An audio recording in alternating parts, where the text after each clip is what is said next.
हौसला बनकर। भारतीय जनता पार्टी के राष्ट्रीय अध्यक्ष जगत प्रकाश नड्डा, बिहार में चुनाव है, बंगाल की भी बात है, कोरोना की भी बात है और साथ ही साथ बात होगी महाराष्ट्र की भी।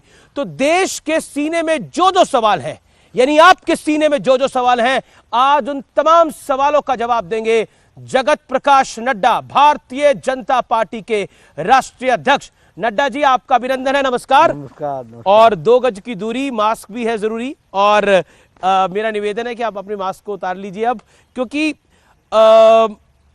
बिहार में चुनाव चल रहा है और आप कई सारी रैली में भी गए। पहले चरण का मतदान लगभग हो चुका है। लेकिन इंटरेस्टिंग बात यह है व्यूअर्स कि जगत प्रकाश नड्डा साहब ने अपनी छात्र राजनीति की शुरुआत भी बिहार से ही करी थी। पटना विश्वविद्यालय में आपके पिता भी थे। मैं आपसे जानना चाहता हूं कि आपका बड़ा पुराना रिश्ता है बिहार से, और इस बार आपके सिर पे जिम्मेदारी भी है उधर सरकार बनवाने की। जी बिल्कुल। एहसास क्या है, देखिए, पब्लिक की नब्ज क्या है? देखिए, जहाँ तक पब्लिक का सवाल है, बिहार की जनता बहुत ही जागरूक जनता है, अपने भविष्य को सुरक्षित करना जानती है जी।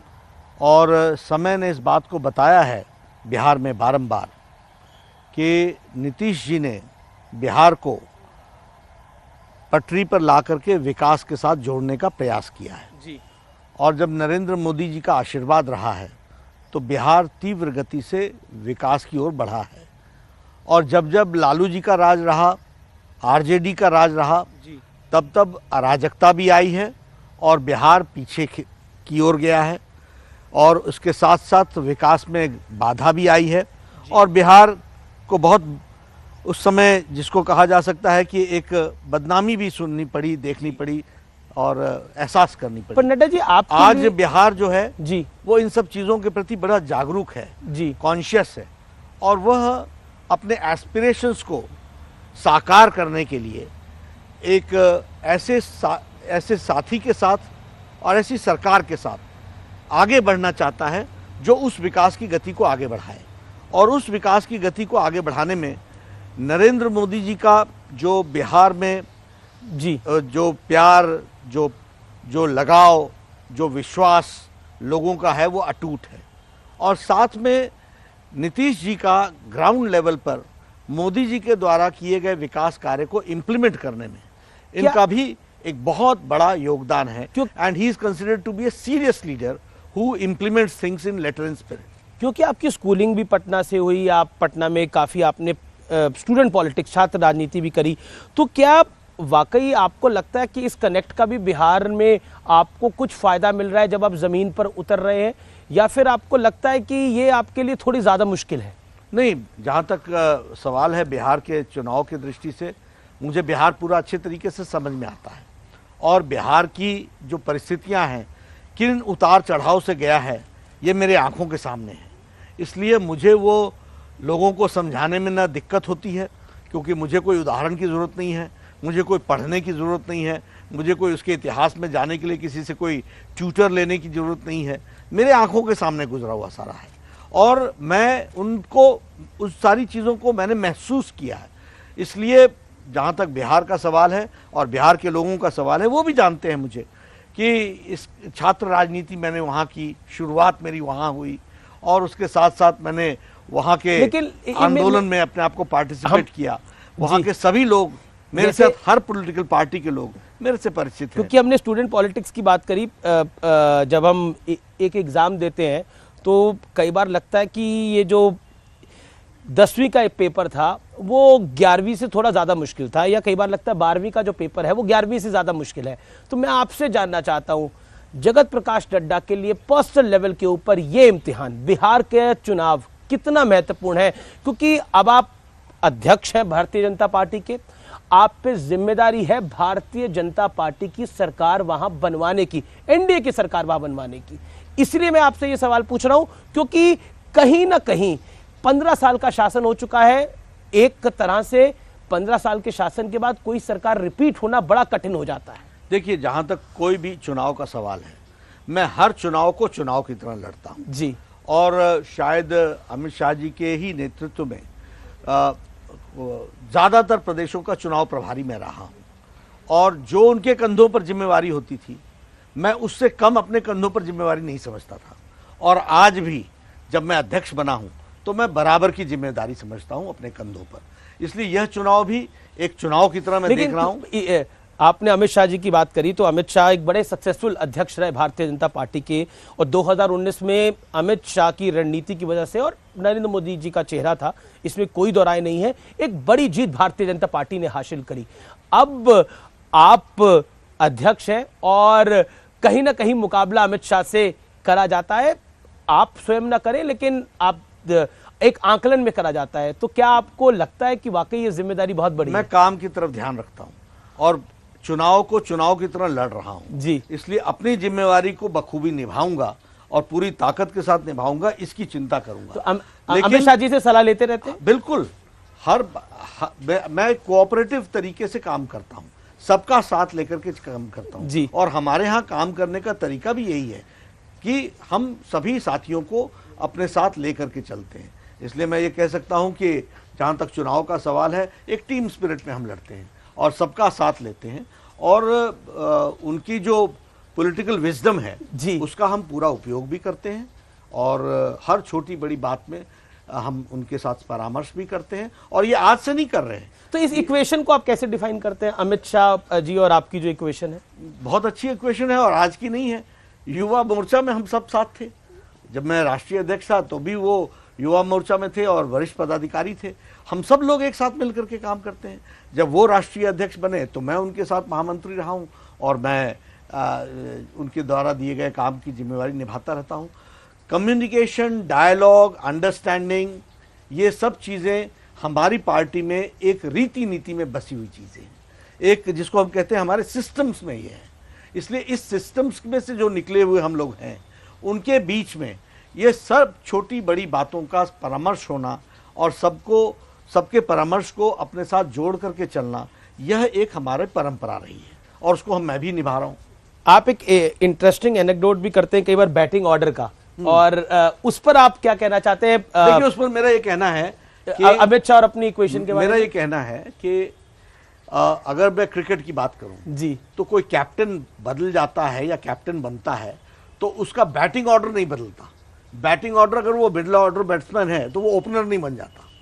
उसी तरीके से फुटबॉल में जी, कोई अगर सेंटर फॉरवर्ड खेलता है और कोई फुल बैक में खेलता है तो वो अगर फुल बैक कैप्टन बन जाए तो वो सेंटर फॉरवर्ड में जाकर के खेलता नहीं है जी। इसलिए हमारे पार्टी में भी कैप्टन बदल सकते हैं, लेकिन उनके कार्यशैली और कार्य के अनुसार जो काम दिया जाता है वो उसी तरीके से काम करते हैं। अमित शाह हमारे सेंटर फॉरवर्ड पहले भी थे, आज भी हैं।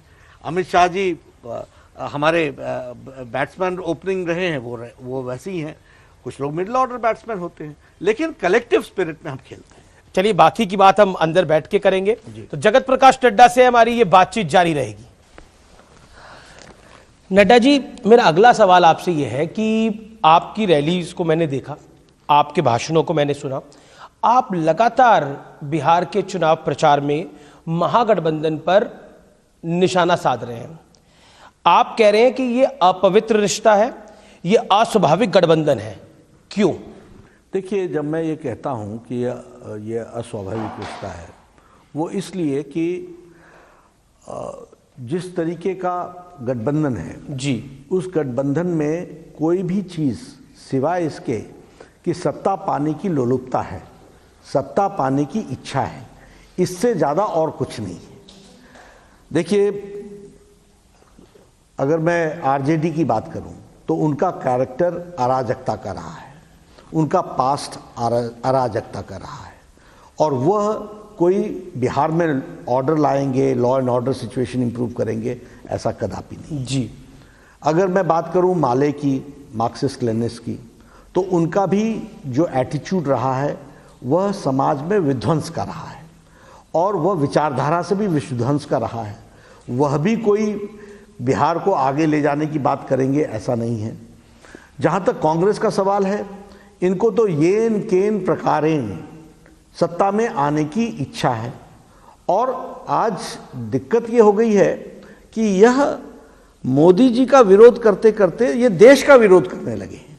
सारा देश कोरोना में मोदी जी की तारीफ कर रहा है, सारे देश, दुनिया तारीफ कर रही है। वर्ल्ड हेल्थ ऑर्गेनाइजेशन ने कह दिया, यूएन के सेक्रेटरी जनरल ने कह दिया कि बहुत अच्छा मैनेजमेंट हुआ है और देश को तो दिशा दी ही है, दुनिया को भी दिशा दी है प्रधानमंत्री जी के कोविड मैनेजमेंट पे। लेकिन राहुल गांधी पाकिस्तान की डफली बजा रहे हैं, शशि थरूर पाकिस्तान की डफली बजा रहे हैं, हमारे कांग्रेस और आरजेडी कह रहे हैं कि देखिए भारतीय जनता पार्टी के पास विजन नहीं है कोई, जेडीयू के पास तो कोई विजन नहीं है और इसीलिए ये पाकिस्तान की बात कर रहे हैं, ये मुद्दों को डिरेल करने की बात कर रहे हैं। प्रधानमंत्री भी धारा 370 की बात कर रहे हैं, ये नहीं बता रहे कि 15 साल में उनके शासन ने क्या किया। आपने भी अपनी एक रैली में बोला कि ये पाकिस्तान की तारीफ करते हैं, आपने राहुल गांधी और शशि थरूर का जिक्र करते हुए कहा। देखिए दोनों इश्यूज कहते हैं, मैं सब बातें करता हूँ। मैं अपने भाषण में 1,25,000 करोड़ रुपए बिहार का पैकेज जो 2015 में अनाउंस किया था जी, उसके मैं आंकड़े गिनाता हूं कि 1,25,000 करोड़ के ऊपर 40,000 करोड़ और दिया है। तो आपकी हम विकास के बारे में भी पूरी बात अच्छे से समझाते हैं, लेकिन बिहार भारत का राज्य है और बिहार के लोग राष्ट्रवादी तरीके से सारी चीज़ों को सोचते समझते रहे हैं। उनके लिए धारा 370 भी उतना ही महत्वपूर्ण है, उनके लिए राम जन्मभूमि भी उतना ही महत्वपूर्ण है, उनके लिए नेशनल एस्पिरेशंस भी उतना ही महत्वपूर्ण है और उन्होंने इस पर हमारे को सपोर्ट किया है। इसलिए यह विषय भी उन तक पहुंचाना, इसकी डिलीवरी करना। कौन सा बिहार का बच्चा था जिसने नहीं कहा कि एक देश में 2 निशान 2 विधान 2 संविधान नहीं चलेगा? और उनको ये क्यों नहीं बताना कि अब देश में एक विधान एक प्रधान एक संविधान हो गया है मोदी जी के नेतृत्व में? तो दिस इज एन इशू और इस इशू को हम ये बीजेपी का कोर इशू था। जनसंघ की स्थापना जब हुई थी तो श्यामा प्रसाद मुखर्जी ने इस विषय को उठाया था, तो इसको हम क्यों नहीं बोलेंगे? लेकिन 370 पे तो आपने पी चिदम्बरम ने जो ट्वीट करा वो आपने देखा ही है, उसका जिक्र प्रधानमंत्री ने भी अपनी रैली में किया। जो महबूबा मुफ्ती ने बोला कि तिरंगा मैं छूंगी नहीं जब तक 370 नहीं हटेगा। क्या आपको लगता नहीं है कि एक तरफ बिहार में चुनाव है जिस पे नौकरी और विकास की बात हो रही है, दूसरी तरफ ये सब मुद्दे भी हैं? देखिए इसमें बहुत गहराई से जाने की जरूरत है। कांग्रेस महबूबा मुफ्ती और चिदम्बरम पे आप क्या कहते हैं? कांग्रेस इन विषयों को, और पी चिदम्बरम हो चाहे महबूबा मुफ्ती हो, ये इलेक्शन के टाइम ये इश्यूज क्यों उठाते हैं? इनका उद्देश्य क्या है? इनका उद्देश्य वोट बैंक की राजनीति करना है। लेकिन भारत की जनता और भारत का समाज एकजुट है और कश्मीर से कन्याकुमारी तक भारत एक है और भारत के सोशल फैब्रिक को एक रखना ये हमारी जिम्मेवारी। शशि थरूर ने लाहौर फेस्टिवल में बोला कि ये भारत में मिनॉरिटीज अकलियतों को तकलीफ हो रही है। ये इनका कैरेक्टर है, ये चुनाव से पहले यही तो करते हैं। इनके पास कोई इशू नहीं है, देश को आगे बढ़ाने के लिए कोई इशू नहीं है इनके पास। इन्होंने देश को बांट के ही इतने साल राज किया। वो कहते हैं कि हमारे और मोदी जी ने भारत की राजनीति का चाल चरित्र और संस्कृति बदल डाली है। अब रिपोर्ट कार्ड की संस्कृति हो गई है, विकास की संस्कृति हो गई है। तो तेजस्वी यादव आप लोगों से आपकी रिपोर्ट कार्ड मांग रहे हैं। वो कह रहे हैं कि Bharatiya Janata party report card दे, प्रधानमंत्री रिपोर्ट कार्ड दे, जेपी नड्डा रिपोर्ट कार्ड दे, अमित शाह रिपोर्ट कार्ड दे आकर कि 15 साल में क्या कुछ हुआ है। ऐसा है, you can bring horse near the water, you can't force him to drink. आप किसी की आंखें ठीक कर सकते हो, विजन नहीं दे सकते हो। वो कह रहे मैं 10 लाख नौकरियां दूंगा। वो तो मैंने तो उनसे पूछ लिया कि 10 लाख नौकरी आप कैसे दोगे, और आपने 10 लाख से ज्यादा तो आपके पिताजी ने पलायन करा दिया है बिहार से। इस पर आप माफी क्यों नहीं मांगते बिहार की जनता से? आपको बिहार की जनता से माफी मांगनी चाहिए। आज आप तैयार होकर के 10 लाख नौकरी की बात कर रहे हो, 10 लाख से ज्यादा आपके समय में लोग पलायन करके गए हैं बिहार से। क्या जवाब है आपके पास? और आपके पिताजी इसको यूएसपी समझते थे, और अगर वो गलत थे तो बेटा माफी मांगे ना। क्यों नहीं माफी मांगी अभी तक आप? पर तेजस्वी को और ग्राउंड पे ऐसा लग रहा है कि कहीं ना कहीं नौकरियों का मुद्दा जो है वो कहीं ना कहीं एक पकड़ दिखा रहा है पब्लिक के बीच में। और नीतीश का जो 15 साल का शासन है, क्योंकि 15 साल की गवर्नेंस के बाद एक एंटी इनकम्बेंसी हो जाती है, उसका नुकसान आपको हो सकता है। यानी आपकी गठबंधन। देखिए बिहार का एक एक व्यक्ति विकास को उसने महसूस किया है। आप किसी भी शहर में चले जाइए, फ्लाईओवर बन रहे हैं, फ्लाईओवर बन गए हैं, ओवर ब्रिजेस बन रहे हैं, हाईवेज बन रहे हैं। कोई ऐसा बड़ा छोटा शहर नहीं है जो हाईवे से कनेक्टेड नहीं है। इसलिए लोगों को विकास दिखा है। लोगों को यह भी दिखा है कि स्कूल की बच्चियां पोशाक पहन करके, स्कूल ड्रेस पहन करके, साइकिल पर बैठ करके वो स्कूल जा रही हैं। ये बच्चियों का स्कूल जाना ही नहीं है, ये बिहार की महिलाओं का, बहनों का सम्मान है जो एक बदलता बिहार को दिखा रहा है। और ये सब लोग जानते हैं। और जहां तक तेजस्वी का सवाल है, ये इलेक्शन के समय के राजनीतिक प्राणी हैं। मैं आपसे पूछता हूं, 2019 में इनकी विधानसभा में इनकी हाजिरी दिखा दीजिए, लीडर ऑफ ऑपोजिशन थे। इनका बजट सेशन में हाजिरी दिखा दीजिए, नॉट अ सिंगल डे। इसलिए ये पॉलिटिकल टूरिस्ट हैं, चुनाव के समय आते हैं, भाषण देते हैं, लुभावने नारे देते हैं, लोगों को बरगलाने की कोशिश करते हैं। एक फिक्स्ड तरीके के लोग हैं जो इनके सपोर्ट में आते हैं और उसके बाद चुनाव हारने के बाद। आपने इंटरेस्टिंग बोला, एक फिक्स्ड तरीके के लोग हैं जो इनके समर्थन में आते हैं। प्रधानमंत्री ने भी एक रैली में कहा, प्रधानमंत्री ने कहा कि कहीं ना कहीं ये लोग नौकरी की बात कर कर उससे पैसा कमाने की बात करते हैं। देखिए, मैं फिर कहना चाहता हूं कि यह लोगों को बरगलाने का, गुमराह करने का हमेशा योजना बनाते हैं। इनके हाथी के दांत खाने के और हैं और दिखाने के और हैं। ये हमेशा लोगों को बरगला करके, गुमराह करके, वोट लेकर के अपना राजनीतिक स्वार्थ सिद्ध करने की कोशिश करते हैं और जब वो सिद्ध नहीं होता है तो वापस चले जाते हैं। तेजस्वी यादव ने हाल ही में एक भाषण दिया कि जब लालू यादव का राज था, मैं उनके शब्दों में बोल रहा हूं, आपके जब लालू यादव का राज था तो गरीब बाबू साहब के आगे सीना तान के चलता था। देखिए, इससे आप क्या मतलब? देखिए, सामाजिक न्याय और समाज में सब लोगों को बराबर का दर्जा मिले, ये आवश्यक भी है और इसके लिए भारतीय जनता पार्टी कमिटेड भी रही है, सबका साथ, सबका विकास, सबका विश्वास लेने में। लेकिन हम चुनाव में इन भाषाओं को बोल करके समाज को विभाजित नहीं करते, समाज को खंडित नहीं करते, क्योंकि 1990 उनका उद्देश्य समाज को खंडित करने का है, इनका उद्देश्य समाज में द्वेष पैदा करने का है। हमारा उद्देश्य सामाजिक न्याय लाने का है, सबका साथ, सबका विकास, सबका विश्वास लेने का है। क्योंकि लालू यादव ने 1990 में नारा दिया था, उसका कारण है साफ करो। देखिए, मैं आपको फिर बताऊंगा, यानी भूमियार, राजपूत, ब्राह्मण, इन्होंने कास्ट लाइन पर ही समाज, लाला यानी कास्ट, इन्होंने कास्ट लाइन पर ही समाज को डिवाइड करके राज करने का प्रयास किया है। विकास इनका एजेंडा कभी नहीं रहा है। क्या ये न इनका एजेंडा रहा है, न ही इनको विकास में विश्वास है। क्या आपको मैं बताऊं, आरजेडी अपनी स्ट्रेंथ, लालू प्रसाद यादव कहते थे कि सड़क आ जाएगी तो तुम लोगों के पास पुलिस पहुंच जाएगी, ये उदाहरण देते थे। तो आप समझ सकते हैं कि किस तरीके से इन्होंने बिहार को पिछड़ेपन के साथ जोड़कर रखा है। क्या आरजेडी अपनी पॉलिटिकल भाषा में इसको स्ट्रेंथ कहा जाता है? उनका स्ट्रेंथ है मुस्लिम यादव समीकरण, MY समीकरण, जो उत्तर प्रदेश में आप सपा का स्ट्रेंथ भी मान सकते हैं, मुस्लिम यादव समीकरण। क्या आपको लगता है उसी को कहीं ना कहीं कंसोलिडेट करने के लिए बाबू साहब की बात करी? क्योंकि पूर्वांचल में और बिहार में, उत्तर प्रदेश में बाबू साहब एक कास्ट के साथ डिनोट होता है। देखिए, ये लोग समाज को खंडित करके चुनाव की राजनीति में अपना वर्चस्व बनाने की कोशिश करते हैं। जैसे आपने MY कहा, मैं उससे आगे कहता हूं, ये MY वो नहीं है, ये MY माय है जी, मी एंड माय, मैं और मेरा परिवार। इससे ज्यादा दूर ये नहीं सोच पाते हैं। इनका पूरा इतिहास उठा करके देख लीजिए, सिवाय अपने परिवार के लिए और अपने लोगों के लिए करने के सिवाय इन्होंने किया क्या है? किसी को MP बनाया, किसी को कुछ बनाया, ये माय है, सिर्फ मी एंड माय। वो एक और बात कहते हैं, कहते हैं ये नीतीश कुमार अब थक चुके हैं। बिल्कुल नहीं, अनुभवी हुए, वो अनुभवी हैं।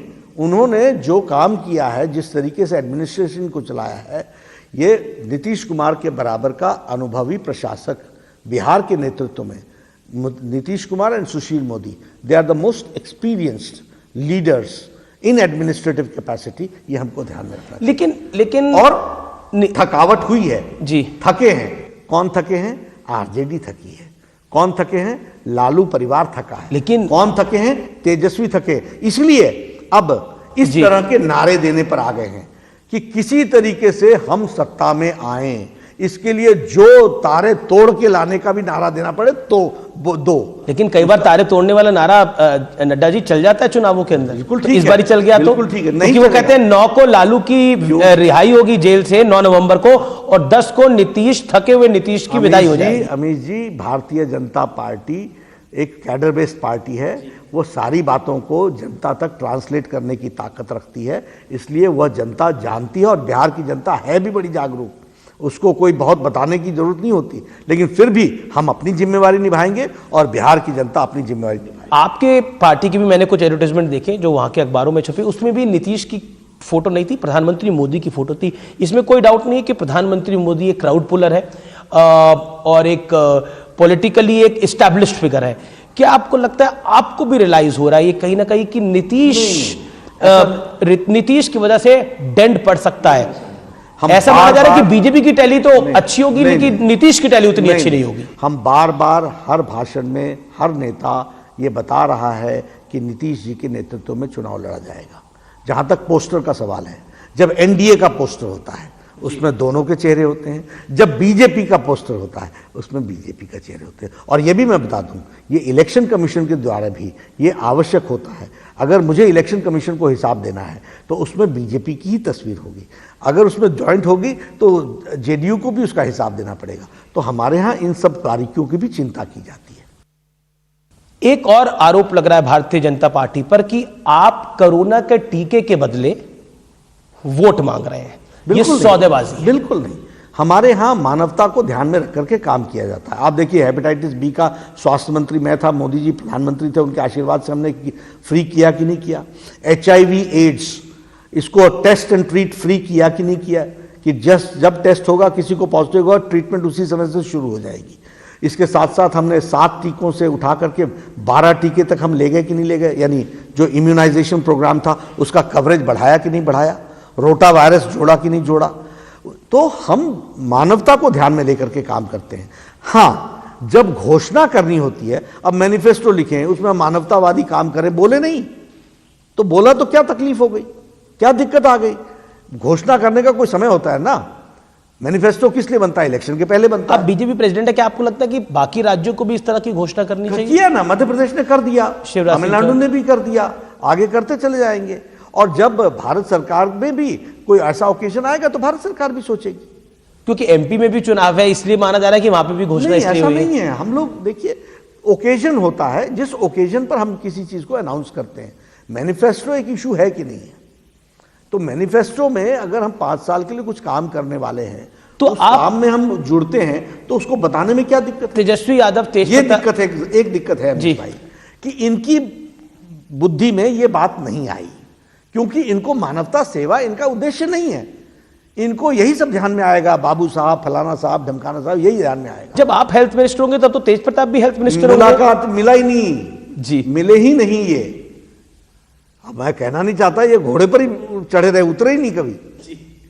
तो डेंगू के विषय था, बाकी सारे विषय। हाँ, उस समय तो डेंगू का बड़ा विषय आया था। विषय था, हम बात करना चाहते थे, सपोर्ट करना चाहते थे, हमने सपोर्ट कर भी दिया, लेकिन ये नहीं मिले। गवर्नेंस और आरजेडी, इन दोनों का मुकाबला, इन दोनों। लेकिन इस बार तो उसी गवर्नेंस की बात, ये तो मोदी जी के कारण, ये तो नीतीश बाबू के कारण बोलना पड़ रहा है, क्योंकि बिहार की जनता अब गवर्नेंस सुनना चाहती है। क्या संभव है नतीजा? एरोगेंस अभी भी, ये वही बीजेपी, ये आरजेडी वही है ना, लाठी भांजो और तेल पिलावन, लाठी भांजन, ये रैली करने का काम इन्होंने किया था ना। इनको गवर्नेंस से क्या लेना देना है? जो इस तरह की रैली निकाले, क्या था वो मैं भूल गया, लेकिन लाठी, तेल पिलावन, लाठी भजावन, जी जी जी जी यही था, ये नारा था। तो दिस इज देयर गवर्नेंस। और तो कई सारे नारे फेमस थे, भूरा बाल साफ करो, जब तक रहेगा समोसे में आलू, बिहार में रहेगा लालू, इस तरह की वो उनका लालू यादव वही गवर्नेंस थी, वो स्टाइल था, वही गवर्नेंस थी, वही गवर्नेंस थी। आज उनको मजबूर होना पड़ रहा है क्योंकि मोदी जी और नीतीश कुमार ने बिहार को एक नए दृष्टि से आगे बढ़ाने का काम किया। ये बड़ा महत्वपूर्ण सवाल है आपसे, अगर नतीजों के बाद नीतीश कुमार कमजोर पड़ते हैं बिहार के अंदर, तो क्या हम महाराष्ट्र की तरह बीजेपी का रोल बड़ा देखेंगे, यानी बीजेपी बड़े भाई के रूप में सामने आएगी? देखिए, हम साथी के साथ कभी बड़ा छोटा भाई नहीं करते, साथी होता है। यानी बड़ा अलायंस पार्टनर, छोटा अलायंस वो पार्टनर। अगर हम बड़े भी हुए तब भी हमारे नेता नीतीश कुमार होंगे। जो हम लोग वायदा करते हैं उसको हम लेटर ऑफ स्पिरिट में इंप्लीमेंट करते हैं। इसलिए, और जहाँ तक नतीजे आ रहे हैं अलायंस के, आपने देखा होगा मीश जी, वो नतीजे बड़ी क्लियर कट मेजॉरिटी हमको दे रहे हैं। और ये 15 दिन पहले के हैं, जो ओपिनियन पोल आ रहे हैं। हाँ, नतीजे नहीं, सॉरी, ओपिनियन पोल आ रहे हैं। और मेरा ये मानना है कि इसमें बढ़ोतरी ही होगी। और नीतीश जी की, अब कह रहे हैं ऐसा फिलहाल कुछ नहीं है, क्योंकि ये कंफ्यूजन इसलिए हुआ माननीय नड्डा जी, ये कंफ्यूजन इसलिए हुआ क्योंकि चिराग पासवान जो कि एलजेपी के अब अध्यक्ष हैं, राष्ट्रीय अध्यक्ष, उन्होंने कहा कि मैं नरेंद्र मोदी का तो हनुमान हूं और नीतीश कुमार को मैं सीएम देखूंगा नहीं, और अगर हमारी सत्ता में भागीदारी हुई तो मैं नीतीश को जेल भेजूंगा। देखिए, मैं फिर कहता हूं, भारतीय जनता पार्टी अपने अलायंस पार्टनर के साथ ईमानदारी और पूरी शिद्दत के साथ चुनाव लड़ती है। हमारे अलायंस पार्टनर्स हैं बीजेपी, जनता दल यूनाइटेड, हम पार्टी और वीआईपी पार्टी। और हम यही चार लोग, यही चार पार्टियां के लिए कैंपेन भी कर रहे हैं और यही जीतेंगे, यही लोग आएंगे। कुछ डिविजिव फोर्सेस डिवाइड करने के लिए और कंफ्यूजन करने का प्रयास कर रही हैं, लेकिन भारतीय जनता पार्टी का काडर और भारतीय जनता पार्टी का वोटर और जनता दल यूनाइटेड का वोटर और हम पार्टी का वोटर और वीआईपी पार्टी का वोटर बड़ा डिसिप्लिन्ड है, इसलिए वह ऐसे झांसे में तो चिराग पासवान कहते हैं मेरे सीने में तो प्रधानमंत्री मोदी है, मैं मोदी का हनुमान हूं, और दूसरी तरफ ये बात करते हैं। क्या आपको लगता नहीं है इससे आपके वोटर्स में कंफ्यूजन हो? नहीं हो, क्योंकि हम बड़े स्पष्ट हैं और भारतीय जनता पार्टी डिसिप्लिन कार्डर फोर्स है और वोटर भी वैसा ही है। अगर थोड़ा इसलिए हमारे को वोट ट्रांसफर करने की कैपेसिटी हमारी है। अगर चुनाव के नतीजों के बाद नंबर थोड़ा कम पड़ता है तो चिराग पासवान से समर्थन लिया जा सकता है? हाइपोथेटिकल हम होते नहीं और ओपिनियंस भी नहीं कहते हैं कि हम हाइपोथेटिकल हो जाएं। हमारे को क्लियर कट मेजॉरिटी आ रही है, 2/3 मेजॉरिटी की तरफ हम बढ़। मैं आगे आपसे नंबर भी लूंगा, लेकिन अब मैं बंगाल की तरफ चलता हूं। बंगाल में आप कह रहे हैं कि दीदी का जो किला है, ममता दीदी का जो किला है, वो ध्वस्त करने में आप सफल होंगे, लेकिन बंगाल में एक बड़ा मुद्दा है, बिहार से बिल्कुल सटा हुआ है।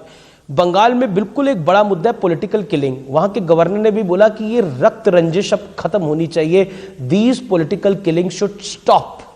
और उनका तो बड़ा आरोप भी है कि पुलिस पार्ट हो गई है एक पॉलिटिकल पार्टी का, एक बड़ा गंभीर आरोप है, और आपके भी कई कार्यकर्ताओं को वहां मौत के घाट उतारा गया है। मैं खुद 100 कार्यकर्ताओं का तर्पण होता है ना, जो उनको पिंडदान जिसको कहते हैं, तर्पण करते हैं, 100 कार्यकर्ताओं का मैं खुद तर्पण करके आया हूं। पुलिस एडमिनिस्ट्रेड किलिंग्स, यानी पुलिस के द्वारा इसमें सपोर्ट होना और स्टेट का सपोर्ट होना और पॉलिटिकल दृष्टि से लोगों को उनका जीवन लीला समाप्त करना, ये वहाँ का ऑर्डर ऑफ द डे हो गया है।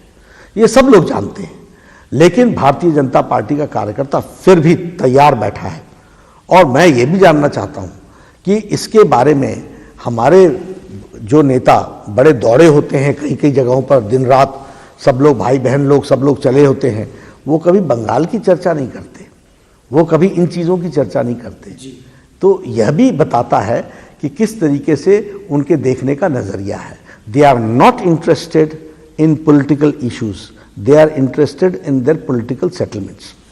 बंगाल को लेकर मेरा सवाल आपसे यह है कि आपके कई नेता, सांसद, मंत्री, बाबुल सुप्रियो हो गए, कैलाश विजयवर्गीय जो राष्ट्रीय महासचिव हैं वो गए, उन्होंने कहा है कि यहाँ राष्ट्रपति शासन होना चाहिए। आप क्या कहते हैं? देखिए, हम डेमोक्रेसी में विश्वास करते हैं और डेमोक्रेसी में हम चाहते हैं कि उनकी सरकार चले। पॉलिटिकली हम वी विल मीट आउट, लेकिन ये विषय, इसका कॉल लेने का काम वहाँ के गवर्नर का हो सकता है, बाकी लोगों का हो सकता है। हम डेमोक्रेटिकली लड़ेंगे। बचौर बीजेपी अध्यक्ष हम डेमोक्रेटिकली लड़ेंगे, प्रजातंत्र तरीके से लड़ेंगे। मैं बढ़ता हूं आगे, और अब बंगाल के बाद आपने क्योंकि भाई बहन की बात करी तो मैं निशाना आपका समझ गया, राहुल गांधी और प्रियंका गांधी पर है।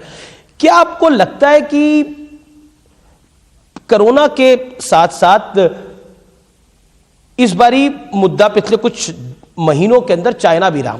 राहुल गांधी ने बिहारी में हाल ही में एक बयान दिया और उसमें बड़े स्पष्ट रूप से कहा राहुल गांधी ने कि प्रधानमंत्री नरेंद्र मोदी खुलकर झूठ बोलते हैं, ये उन्होंने आरोप लगाया।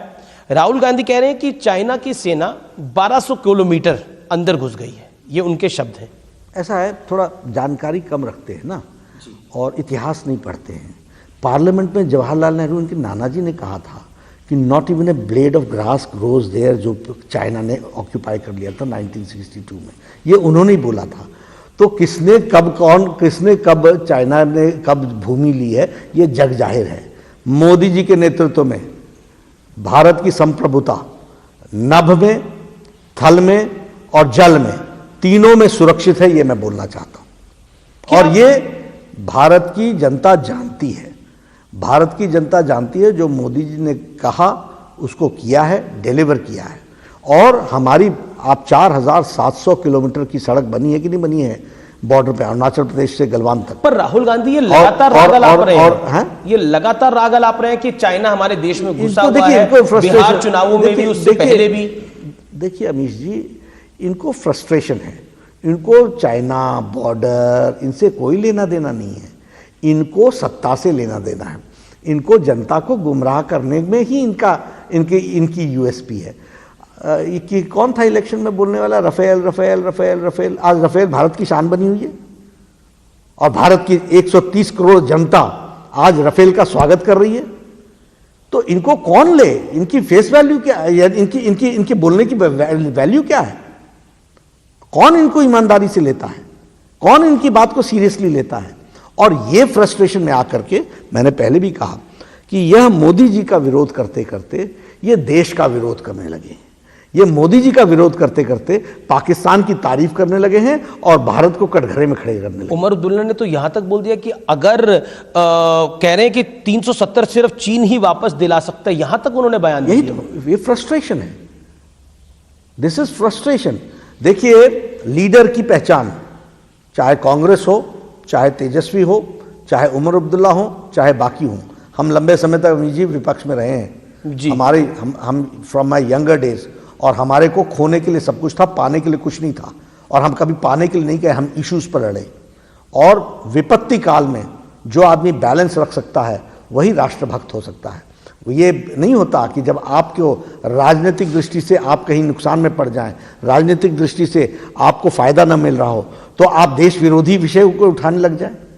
तो ये आपके बैलेंस, जो पॉलिटिकल मैच्योरिटी की आवश्यकता होती है, उसकी कमी दिखती है। अब राहुल गांधी और इन सब की कमी दिखती है। ये जो राहुल गांधी और तेजस्वी यादव का पॉलिटिकल कॉम्बिनेशन है, मैं बिहार पर सवाल पूछ रहा हूं आपसे, क्या आप इसको कैसे आंकते हैं? क्योंकि कुछ नहीं है, राष्ट्रीय मुद्दे कुछ नहीं है। जनता ने नकार दिया है, जनता इनको घर बैठाने के लिए आतुर है, जनता इनको घर बैठाने के लिए तैयार है।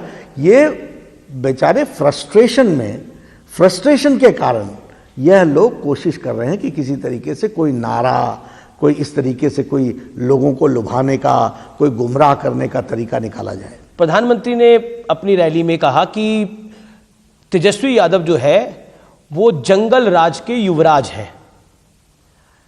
क्या आपको लगता है कि भारतीय जनता पार्टी, प्रधानमंत्री भी, आप भी, अमित शाह भी, नीतीश कुमार भी कहीं ना कहीं उसी जंगल राज की बार बार याद दिला रहे हैं? मैं इसलिए कर रहा हूं क्योंकि ये जंगल राज क्या आप लोग डराना चाहते हैं? डराना नहीं चाहते, ये उनका कैरेक्टर है, ये ट्रेट है। इसके बगैर वो रह नहीं सकते। और इस ट्रेट से ये कभी निकले नहीं है। आपने विपक्ष का नेता बनाया ना, नीतीश जी ने इनके साथ सरकार चलाई ना, क्यों छोड़ी? क्योंकि आरजेडी का कैरेक्टर चेंज नहीं हुआ था जी। उसी तरीके से और अभी भी देखिए क्या होता है, मैं अमीश जी बताना चाहता हूं, पॉलिटिक्स में और राजनेता के लिए रियलाइजेशन के बाद ही सुधार होता है। जब तक आप रियलाइजेशन रखने का दम नहीं रखते हो, तब तक आप में सुधार नहीं होता। देश में एक और चुनाव है और वो है मध्य प्रदेश का चुनाव। मध्य प्रदेश के अंदर आपको क्या लगता है, क्योंकि कमलनाथ के जाने के बाद, शिवराज सिंह चौहान के आने के बाद पहली बार वो जनता के बीच जा रहे हैं, आपको लगता है उपचुनाव में आपकी पार्टी को जनता का आशीर्वाद मिलेगा? बिल्कुल मिलेगा, अच्छी तरीके से मिलेगा और लोगों ने मन बना लिया है, नतीजे आएंगे। कमलनाथ कह रहे हैं कि ये भूखा नंगा क्या करेगा। कमलनाथ की पार्टी के एक कैंडिडेट ने कहा, कांग्रेस के कैंडिडेट ने कहा शिवराज सिंह चौहान के बारे में। देखिए, मैं फिर वही बताता हूं कि ये सारी चीजें क्या बताती हैं, ये सारी चीजें उनके पार्टी का कैरेक्टर बताती है, उनके पार्टी की सोच बताती है, उनके पार्टी का फ्रस्ट्रेशन बताती है और उनके बारे में उनका खोखलापन बताती है। मेरा अगला सवाल महाराष्ट्र के बारे में है। उद्धव सरकार पे एक बड़ा आरोप है कि जो कांग्रेस और शरद पवार स्क्रिप्ट लिखते हैं वही असल में दिखाई देता है और पूरी की पूरी स्क्रिप्ट जो है वो शरद पवार लिख रहे हैं और कई तरह की खबरें भी आती रहती हैं वहां से। कभी आपके यहां से कोई शरद पवार की तारीफ कर देता है, कभी शरद पवार प्रधानमंत्री की तारीफ कर देते हैं। क्या कहना चाहते हैं आप? देखिए, मेरा एक ही बात है कि शिवसेना के लिए कि गलत रास्ते पर जाने पर सही जगह पहुंचते नहीं है जी। तो गलत रास्ते चल पड़े। अब उनकी पार्टी का जो होगा वो होके रहेगा। रही बात किसी की तारीफ करने की, किसी की तारीफ न करने की, मैं तो ये मानता हूं कि पॉलिटिकल संस्कृति में अच्छी सभ्य भाषा का इस्तेमाल करना चाहिए, लेकिन इसके साथ साथ अपनी इश्यूज, अपने कोर इश्यूज वो अनकॉम्प्रोमाइज रहने चाहिए। मैं आपसे सीधे तरीके से पूछता हूं कि जो आपने बोला कि शिवसेना गलत रास्ते पे चली गई, क्या अब सही रास्ते पे आएगी? ये उनका नजरिया है। आपको क्या लगता है? नहीं, ये उनका नजरिया। हमने तय कर लिया है कि भारतीय जनता पार्टी अकेले चल करके अगली सरकार अपने दम पर बनाएगी। और वो कब बनेगी? जब चुनाव आएंगे। बीच में हमारी तरफ से नहीं, हम बड़े स्पष्ट शब्दों में कहना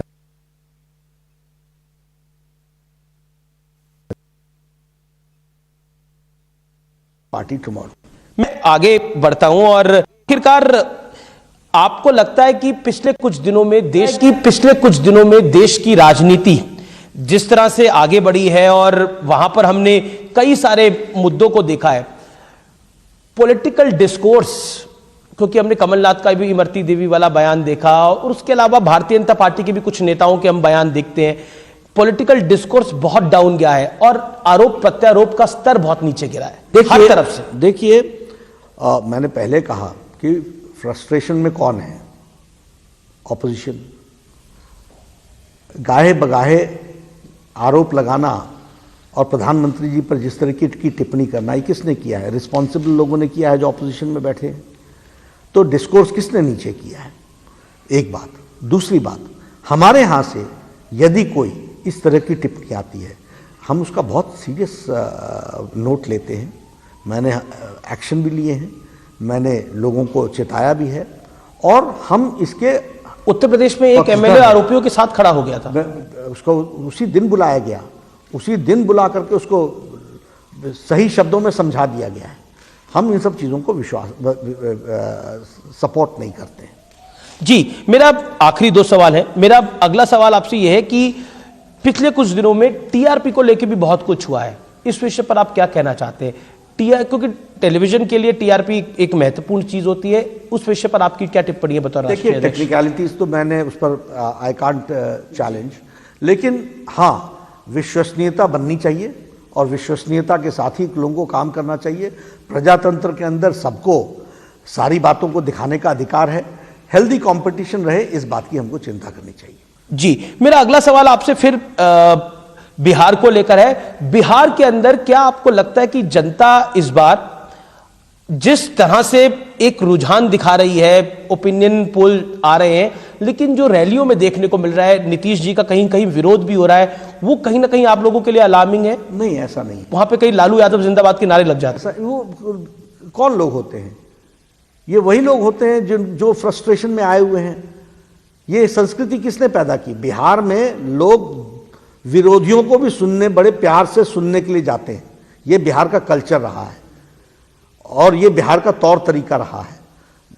जनसंघ के लोग भी कांग्रेस को सुनने जाते थे, कांग्रेस के लोग भी अटल जी को सुनने आते थे। ये बिहार का तरीका रहा है। लेकिन ये सब जंगल राज के नमूने हैं। ये दीज आर दी सिम्टम्स कि आप किसी के रैली में जाकर के नारे लगाओ, तो ये दिखाने के तरीके हैं। और मुझे लगता है कि इससे नीतीश जी का कुछ नहीं घटता है, आरजेडी का कैरेक्टर पता चलता है।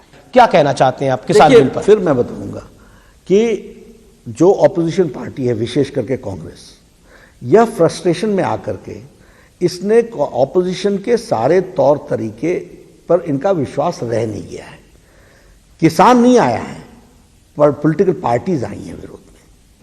उसी तरीके से मजदूर नहीं आया है, पॉलिटिकल पार्टीज आई हैं विरोध में। मजदूर मोदी जी के साथ खड़ा है। विपक्ष एक नारा लगा रहा है किसान विरोधी नरेंद्र मोदी। हाँ, ये पार्टी करी ना, पॉलिटिकल पार्टी जो खुद अपने मैनिफेस्टो में लिखती है कि हम ये रिफॉर्म्स लाएंगे। ये बैंकरप्सी ऑफ माइंड इसको कहते हैं पॉलिटिकल पार्टी का, मानसिक दिवालियेपन का ये परिचायक है। 2019 के कांग्रेस के मैनिफेस्टो में साफ लिखा है कि हम फार्मर्स रिफॉर्म्स लाएंगे, हम मार्केट से फ्रूट्स वेजिटेबल्स को मंडी से आज़ाद करेंगे, हम अपना एसेंशियल कमोडिटीज एक्ट में 1955 को में परिवर्तन लाएंगे, हम कलेक्टिव फार्मिंग के लिए कॉन्ट्रैक्ट फार्मिंग के लिए हम कानून लाएंगे। ये मोदी जी लेके आ गए, अब आप विरोध करने बैठ गए। आपके अलायंस पार्टनर भी इसको नहीं माना, शिरोमणि अकाली दल ने। हमने तो चाहा, वो हमारे साथ पार्ट एंड पार्सल थे, कैबिनेट में वो हमारे पार्ट एंड पार्सल थे, पार्लियामेंट में हमारे पार्ट एंड पार्सल थे। बाद में कांग्रेस के दबाव में आकर के वो चले गए, ये उनकी स्ट्रैटेजी। पार्टनर आपके दबाव में कांग्रेस के आ गए, वो आ गए ना, उनको लगा, ये उनका सोच है, हम किसी को मना नहीं कर सकते हैं। लेकिन जो हमने कहा वो हमने किया, हम नहीं खिसके हैं कहीं से। क्या क्योंकि हिमाचल पंजाब के जो जॉइनिंग है, हिमाचल जहां से आप आते हैं वहां पे बीजेपी अपने बूते पर है, हरियाणा में अब अपने बूते पर है, क्या पंजाब में भी अपने बूते पे आएगी भारतीय जनता पार्टी? निश्चित रूप से, हम सारे देश में आने वाले हैं। क्या इस बार पंजाब में आप खुद चुनाव लड़ेंगे? ये तो हम उस समय तय करेंगे, लेकिन भारतीय जनता पार्टी कहा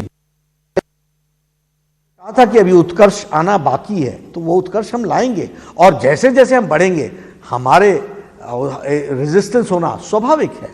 तेजस्वी यादव ने हाल ही में अपने एक भाषण में कहा है कि वो जो पढ़ाई है उसको मैथिली में कराएंगे। आप क्या कहना चाहते हैं? देखिए, हम लोगों ने तो भारतीय भाषा के बारे में, ये फिर इनके ज्ञान बहुत सीमित है, इनको जानकारियां नहीं रहती हैं।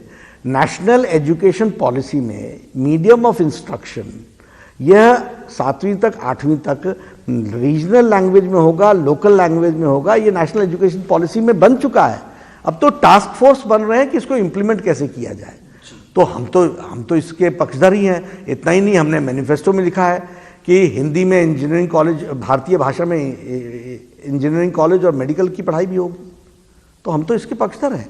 लेकिन ये टिटबिट्स उठाते हैं ना, क्योंकि पूरा पढ़ते नहीं है, जानकारी नहीं लेते। नेशनल एजुकेशन पॉलिसी पढ़ी नहीं होगी इन्होंने, इनको मालूम नहीं है कि भारत कहाँ जा रहा है।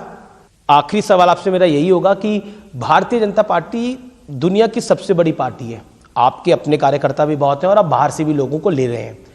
क्या आपको लगता नहीं, अभी आपने अपनी नई टीम भी बनाई है, एक बैलेंस क्रिएट करना थोड़ा कठिन हो जाता है जब आप बाहर के लोगों को भी आते ही पद दे देते हैं? मौजूदा कार्यकर्ताओं में, मौजूदा नेताओं में जो आपके मौजूदा हैं, कई दशकों से आपके साथ लगे हुए हैं, उनमें एक विरोध होता है इससे? बिल्कुल नहीं, हमारे यहाँ सब चीज़ें बहुत सोच समझ करके की जाती हैं।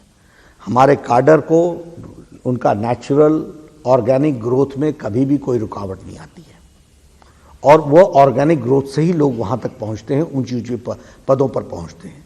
और उसके साथ साथ भारतीय जनता पार्टी जब अपने बेस को बढ़ाती है तो दूसरी पार्टियों से भी लोग आते हैं, उनको भी अपने में समावेश करने की ताकत भारतीय जनता पार्टी रखती है।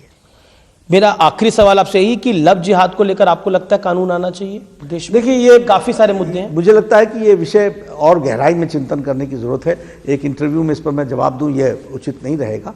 It needs a very broad wide spectrum में इस पर चर्चा होनी चाहिए। आपने बात करी और कोरोना के इस वक्त में आप भी स्वस्थ रहें। आपका बहुत बहुत शुक्रिया न्यूज़ 18 से बात करने के लिए, अपनी राय रखने के लिए, बेबाक बातचीत करने के लिए। तो ये थे जगत प्रकाश नड्डा। आपके, मुझे लगता है, दिल में जो भी सवाल होगा वो जगत प्रकाश नड्डा ने आज उसका जवाब दिया है। हाँ, मुझे ध्यान में आता है एक सवाल मैं पूछना भूल गया और मैं पूछ लेता हूं, क्योंकि दर्शकों ने, जब मैंने बोला कि मैं इंटरव्यू करने जा रहा हूं जेपी नड्डा का, तो उन्होंने मुझे बोला कि बॉलीवुड पर एक सवाल जरूर पूछेगा। वो है खास तौर पर जो ड्रग्स का केस आया उसको लेकर आप क्या कहना चाहते हैं, जिस तरह से वो पूरा मामला खड़ा हुआ। आखिरी पॉइंट आपका, ड्रग्स का जो बॉलीवुड में केस आया। देखिए, लॉ एंड ऑर्डर को मेंटेन करना ये हमारी जिम्मेवारी है जी। और इसको मेंटेन करने में कोई भी कोताही नहीं होनी चाहिए। और ये सिर्फ वही के ड्रग्स का विषय नहीं है, ये नेशनल सिक्योरिटी का विषय भी है। तो इसको इसी एंगल से देखने की जरूरत है। और एक और सवाल पूछा आपके हिमाचल के किसी प्रेमी ने पूछा कि जेपी नड्डा अपने हिमाचल वासियों को क्या कहना चाहते हैं? मैं सभी को, देशवासियों को कहना चाहता हूं कि आप निश्चित रूप, खासतौर पर हिमाचल के लिए मैसेज, आप निश्चित रूप से स्वस्थ रहें और स्वस्थ तरीके से चलें।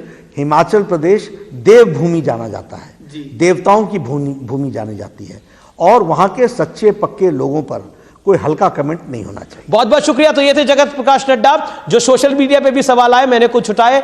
आपका इस कार्यक्रम को देखने के लिए बहुत बहुत शुक्रिया। नमस्कार।